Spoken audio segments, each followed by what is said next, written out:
What's up? Welcome into your Buckeye Rush Hour for a Monday. Let's kick the week off. Monday, July 31st, 2023. Welcome in, everybody. Hop into the chat. Give me your thoughts, questions, comments, whatever. Man, we had a lively show last night. Me, Jeff, and Sean talked about the recruiting updates. So much going on. The Aaron Scott commitment, of course, was the headliner. And then we had late in the show, we had some rumors breaking online that 4 teams were going to enter the Big Ten, Oregon, Washington, and was it Clemson and Florida State? Yeah. So not sure we've been able to verify those just yet, but it looks like things are moving quickly for the Pac-12. And I just heard today, what was it, on 97.1 in Columbus, that sounds like there's an August 15th kind of deadline, 15th, 16th, something like that. So we'll probably see some movement there. I think we get Oregon and Washington, but that's about it. I definitely don't think we take any ACC schools. They're not big schools except Miami.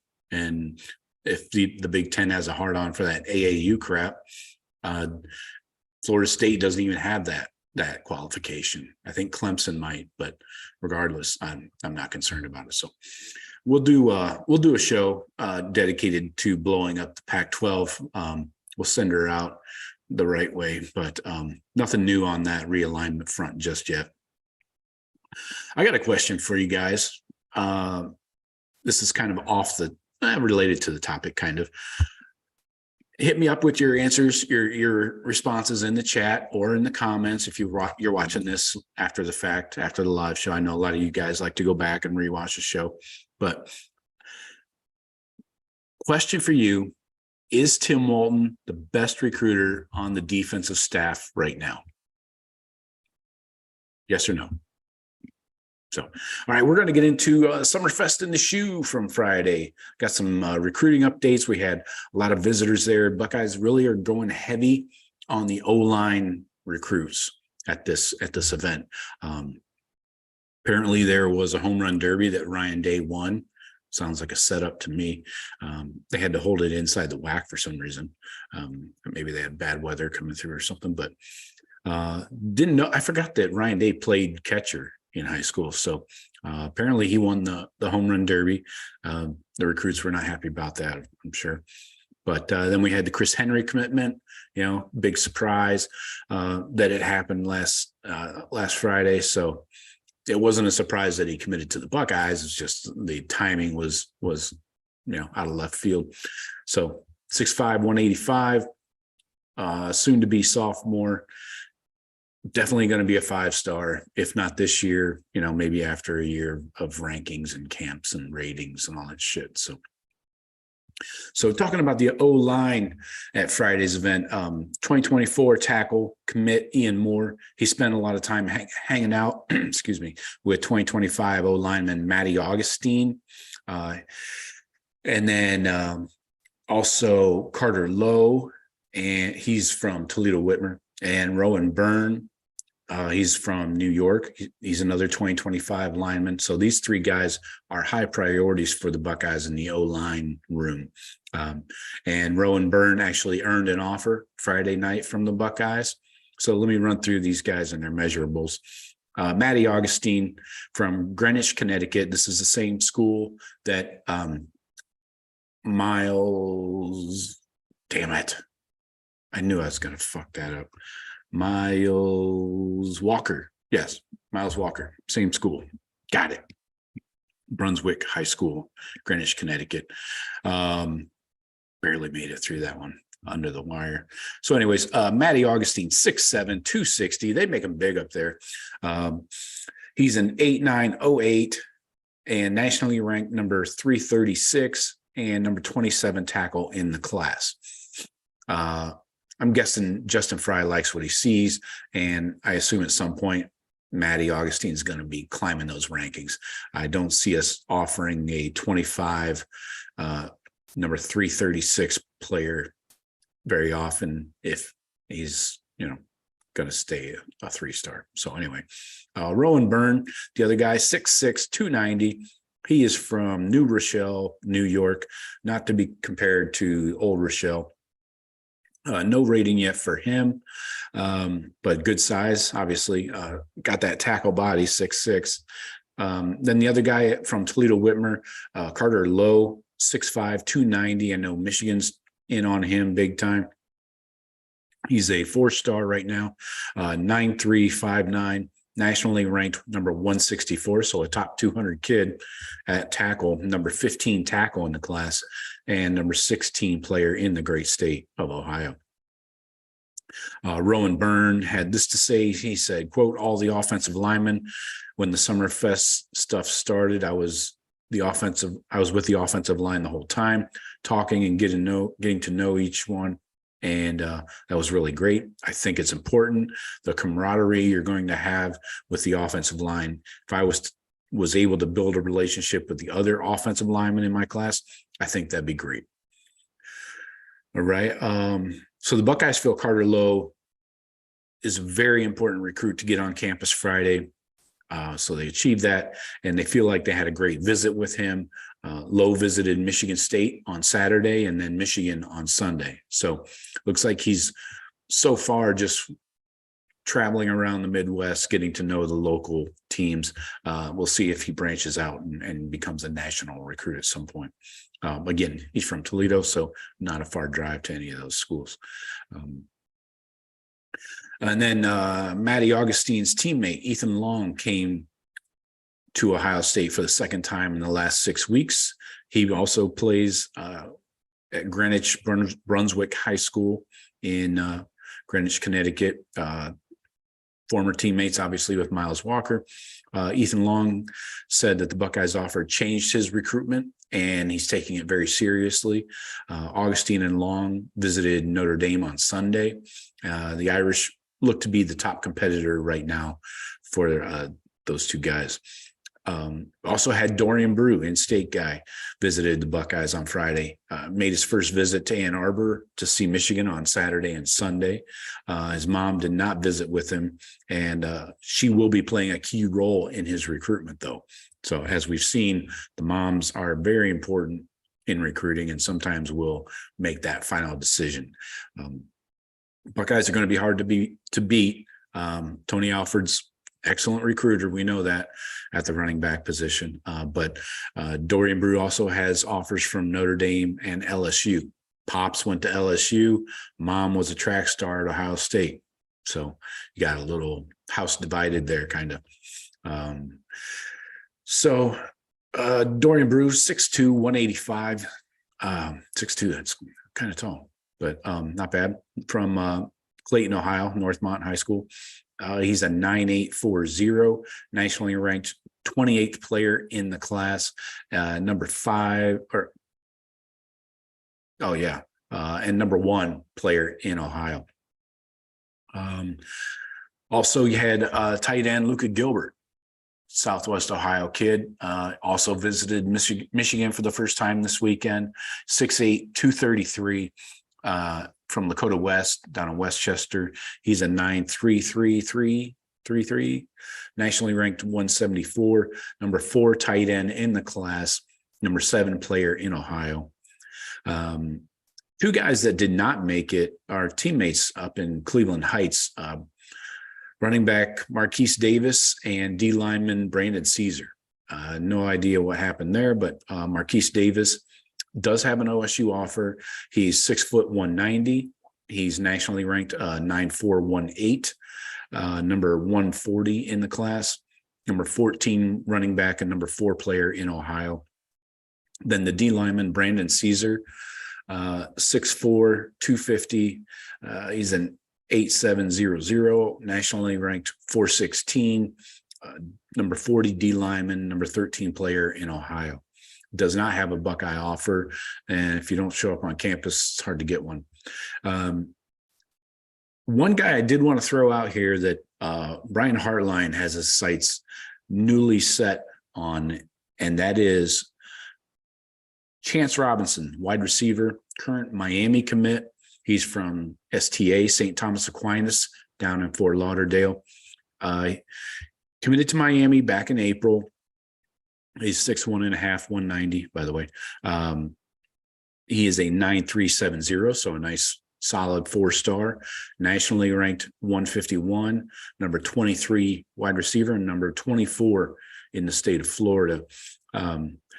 And a Miami insider, I think this was on the 24/7 board, said this was an offer that Chance Robinson really wanted. He said Robinson's been flirting with Florida and Penn State to this point, but the Ohio State offer is a different animal, different beast entirely. So we'll see what happens there. It looks like Chance Robinson would be a backup plan in case Jeremiah McClellan, the St. Louis receiver, ends up going to Oregon. He was there this past weekend for their little get together, but we'll see what happens with McClellan. So Brian Hartline staying hot on the receiver line and trying to pick up one more. It looks like they want to go to 3.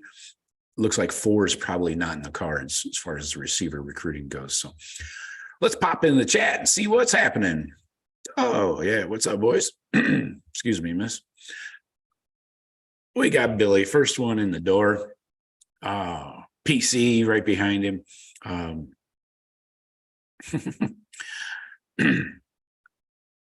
Oh, PC, you missed the live show. God damn it.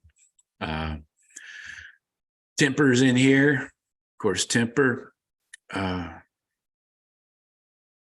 What do we got here? Billy says, I'd rather have the Arizona schools. I think there's more long-term value in them. I don't know. Is there a lot of talent coming out of Arizona? The occasional quarterback. I guess Lathan Ransom's from Arizona. Bijan Robinson. So a handful of guys in every class. Okay.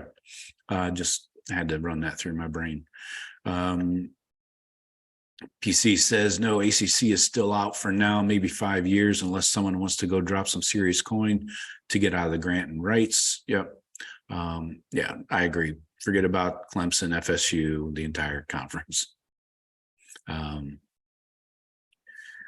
Billy says, you have to agree Walton is the best recruiter on D, given that we have 3 quality corner commits. The Temper, I said on defense. Yeah, I know Hartline's the best recruiter on the freaking team. It was on defense, was my question. Yeah, Billy, I was kind of trying to set you up there for you to go off on the D-line recruiting. PC says Tim Walton is best right now. Hard to say. Feels like Laurinaitis should be, but then again, Larry Johnson usually comes in big late. Yeah, not last year he didn't. LJ slept through that one. Jeremiah, what's up? He says, wasn't that sweet yesterday's commitment, pulling the Buckeye jersey out of the Michigan douchebag? He should have stomped on that after that. That would have been good. PC says, I used to have a ritual for the game. Haven't done it in a while, but I should start it back up, I think. Well, now you got to tell us. Oh, okay, here it is. I would take a Team Up North cap to the desert, put about 3 mags through it with my pistol, set fire to whatever is left, and then piss on the ashes to put it out. That is very meticulous. Let's say that. Billy says it's your fault, PC, that we lost the last couple of years. I agree. Psycho talk. That's right. We do need somebody to blame. Oh, and you got to play the best damn band in the land. You got to have some background music, right? Every good Psycho movie has good background music. PC says, low to Team Up North on Sunday. Did he get his chicken nuggets and plain hot dog? Yeah, he must have. That was pathetic, that meal they were serving. Man. Cowtown Customs, what's up? Good to see you. Says recruiting looking up. Let's get them big dogs from Georgia. Yeah, that's what I'm saying. Next up on the list. PC says, I saw something about Brew to team up north. Anyone else see that? Maybe I made it up. Yeah, he's just visiting. His mom didn't go with him. PC says, Billy pocket glizzies. I told you. PC Gilbert 6'8". Holy crap. Yep. That's a tight end for you, right? PC says all these kids from SummerFest at least have offers, right? Not, yeah, I believe all of them did, except the kid that didn't show up from Cleveland, Brandon Caesar. But I'm pretty sure all the old linemen did. Yeah. Ethan Long from Connecticut was offered. Matty Augustine, Carter Lowe had an offer already, I believe. So yeah, the old linemen were the big focus on Friday. PC says, watch for some Miami guys to bail in light of what just broke over the weekend. Yeah, for sure. Yeah, feds are coming to town, so everybody's going to scatter. Robinson and Lightfoot. Yep. Chance Robinson, Marquise Lightfoot.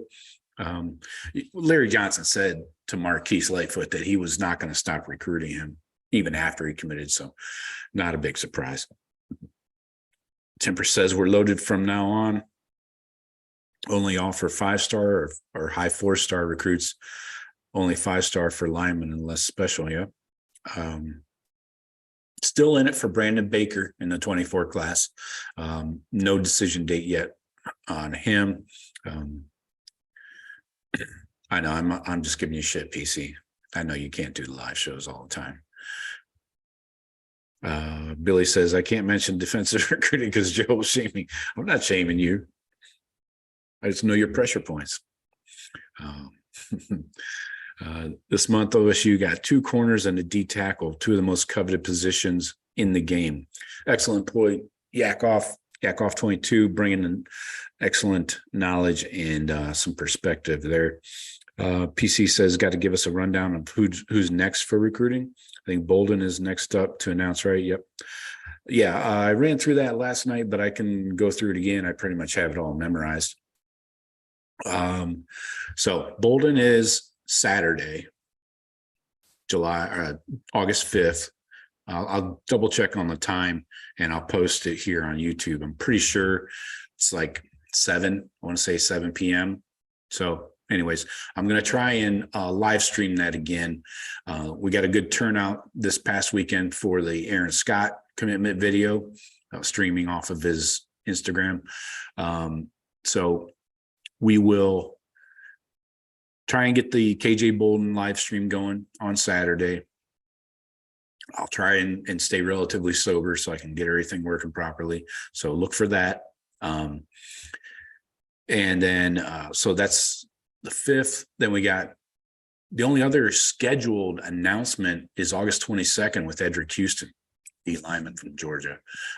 But you have, we think we're going to get early August commitments out of Jeremiah McClellan, the wide receiver from St. Louis, and then Dylan Stewart, the 5-star DN from the DMV. Those 2 guys look like early August commitments, although nothing is set in stone yet. I'll keep you up to date there. Checking on the chat once again.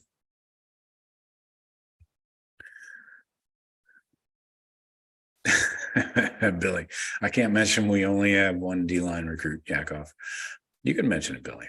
I won't give you a hard time today. I already dished my shit. So yeah, that's the rundown of who's next as far as decision dates go. If there's anybody else you want me to update you on, let me know. Yeah, Cowtown says Miami NIL going down, maybe some decommits. Yeah, for sure. Keep an eye out on Chance Robinson, wide receiver from Fort Lauderdale, from St. Thomas Aquinas. We do pretty well there. We got Jordan Lyle, the running back, already committed in this 24 class. So watch him. Yakov. Oh, Travis is in the chat. Jeremiah says just a few weeks left until the Hoosier slaughter in Bloomington at the hands of our Ohio State Buckeyes. Let's roll Ohio State. We will. And whatever the spread is, take the Buckeyes.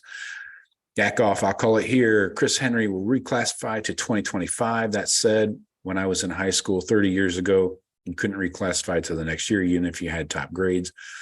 Yeah, tell me about it. I think we were all in high school 30 years ago, most of us anyways. That wouldn't be surprising. It would help the Buckeyes. It's one less year that we have to fight off all the other schools for his recruitment. So good point, Yakov. PC says, I know flips are hard to come by unless they flip from us, but I wouldn't count it out just yet. Normally, I would say forget it, but right now there's some serious crap going on. Yeah, it's a fluid situation, right? That's what she said.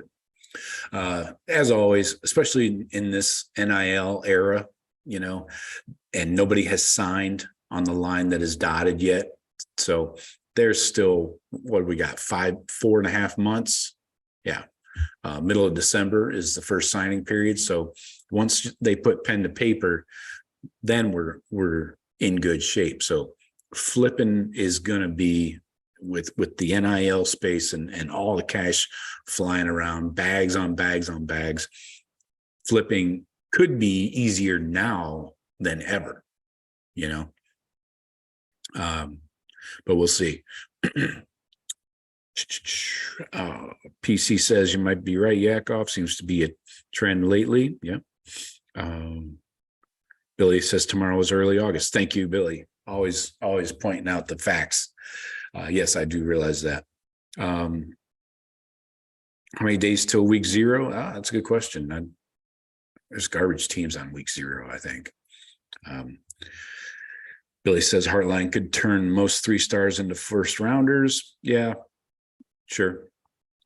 Tipper says 33 till week 0. PC says, so now that we dodged the team up north on Aaron Scott, my faith in OSU in-state recruiting has been restored. I will say we offer the top 10 kids in Ohio, regardless of position. Okay, I'm fine with that policy. And then just see where they go. The 33 is till Ohio State's first game. I think that's what my countdown calendar says. PC says you're right about pen to paper, Joe. Don't count your chickens till they're hatched. Yep. And even then, don't count them because those that paper might be written on, flimsy ass paper. I don't know. Yeah, PC says 28 or something like that till week 0, 27. I don't know. Right. 33 days till Indiana week 1. Travis says, I think Notre Dame plays Navy in week 0 in Ireland. Great. We'll be watching that. It'll probably be on at a weird freaking time too, like, 10 o'clock at night, or no, it wouldn't be that late. It'd be on at like 9 a.m. Something stupid because they're so far ahead of us.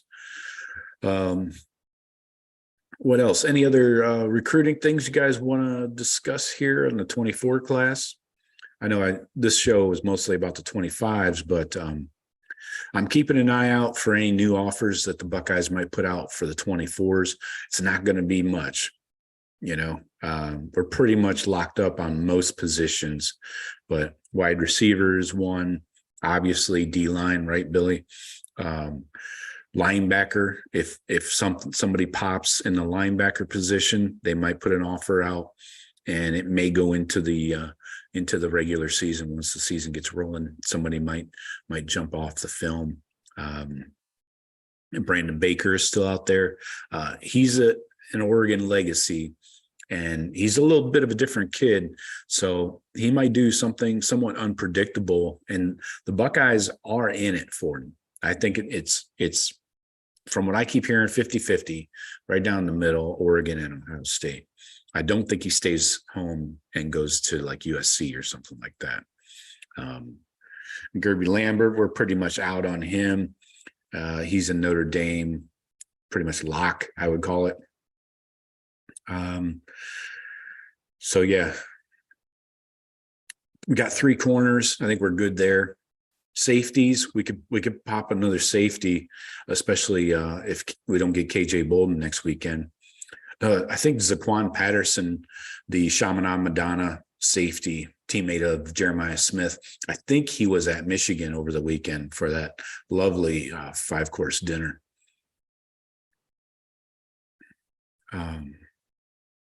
Temper says no more linebackers, please. Okay. Technical technician has a sweet name. Ohio State struggling with offensive line recruiting. Well, we got a 5-star tackle and 3 4-star O linemen in state. I don't know if that's struggling exactly. We get Brandon Baker. Does that change your mind?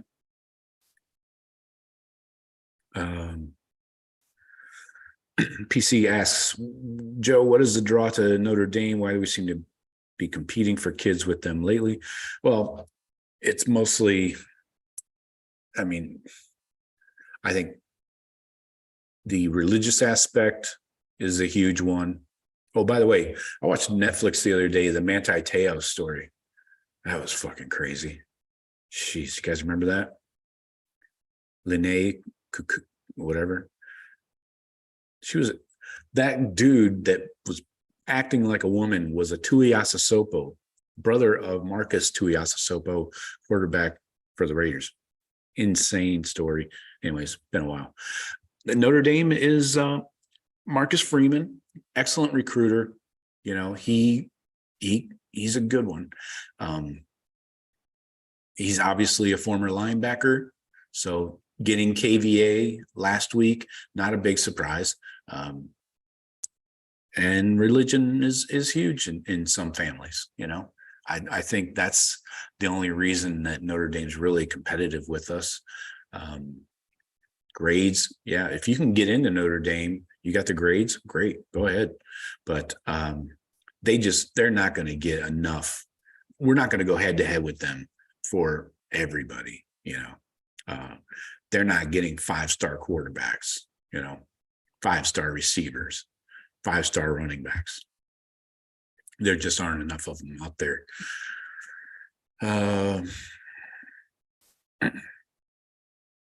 Yakov says, oh, I'm sorry, I missed Travis. I heard OSU started offering kids that are committed to Miami because their feds are investigating. Yes, very much.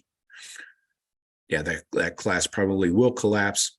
If not because of the federal investigation, probably because of the horrible season they're going to have going 6-6. So maybe both reasons. What's up, Corey Flores? How you doing? Good to see you. Who else we got here? Billy says he heard somebody mention the Smith brothers are going to decommit from Michigan. Okay. Didn't know they had the Smith brothers. PC says, yeah, no more offense, no more linebackers. Need to look at D tackle, DN, or maybe safety, but I think we're set elsewhere. Billy, have you taken over PC's account? PC, though, seems like Billy's brainwashed you. PC says he doesn't see Baker being a Buckeye. Okay. Travis says, please land Baker. There we go. Temper Catfish Hunter. Yeah. Yeah. He was a good pitcher. I used to be an Oakland A's fan back when I watched baseball decades ago. Catfish Hunter was a man.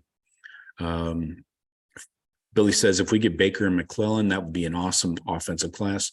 Yeah, and that's probably the capper, right? That's like the end, the cherry on top. Travis says you'd think the star linebacker would get so much tail he'd never get catfished. So disappointed in him. I know. That's what I'm saying, man. Yeah, how do you have a girlfriend that you've never met for like a serious long time period? It was messed up, man. So PC says every Catholic school in the country pushes Notre Dame. Of course. And a lot of these high-end players are going to Catholic schools because they have the money, or the program is giving them a scholarship, and they're bringing the high end 4 and 5 star guys in. PC says Miami's going 6-6. Yep. They can pump out the dollars if they want, but 6-6 it is. Yeah. PC's not being hacked by the Chinese. Yep. PC, Bash Brothers. Hell yeah. I had the poster. Canseco and McGuire. It was awesome. What was so wrong with steroids in baseball? Everybody acts like it was a bad thing. The game was never better, never more popular. Bonds, Sosa, McGuire. McGuire's helmet didn't even fit, man. Who cares? He kept that stuff in his locker. Andro. Yeah, that's good for you. Yeah, it's a good point, Billy. We should be rooting against Miami as well. Yeah. But I don't know if they needed our help. Miami's pretty much screwed and tattooed. Same with Florida State, Florida. PC says, I saw Canseco hit a home run in Cleveland Stadium. Nice. The Jake or the old stadium on the lake? I saw McGuire hit one dead center at the Jake. Me and Sean were walking around. I think we were up in the upper deck for some reason behind the plate. And I'm like, McGuire's up. We got to stick our head out this tunnel and watch this at bat. Fuck, crushed it. Dead center. Jeez.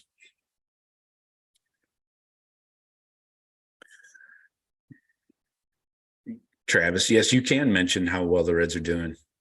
Go ahead. I won't. Yeah. My favorite all time, I know we're going over a little bit.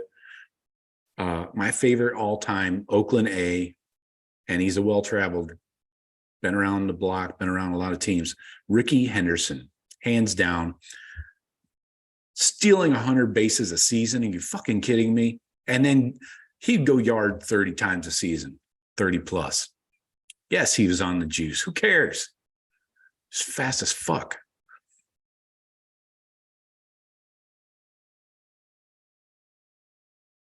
Technical technician. I like this podcast. I'm not even an Ohio State fan. Who's your team? TT boy.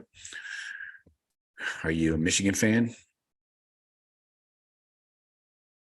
Jeremiah says, have you seen Sosa recently? He looks like a white guy. Who knows? Yeah. I think he's actually Dominican. Is he from? He's not Puerto Rican. I think he's Dominican. So anyway, point taken. Yeah. At one point, he looked like a white woman. He had like some nose surgery and shit, kind of like Michael Jackson. Yeah. Yeah. Ricky. De La Cruz is today's Ricky Henderson. You're speaking gibberish to me. I don't know what that is. What's a De La Cruz?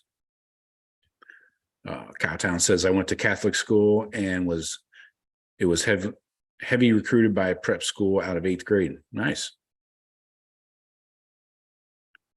Okay, technical technician. Irish fans, you're okay. You said fuck Michigan, so yeah. We'll abide by that. But all right, fellas, 5:05. I gotta drive. 55. Sorry, PC. I don't know what LA De La Cruz is. I haven't watched a baseball game in close to 15 years at least. So sorry. There you go, Travis. You got your Reds baseball talk and at the tail end. But all right, guys, appreciate you. Talk to you later. Go Bucks.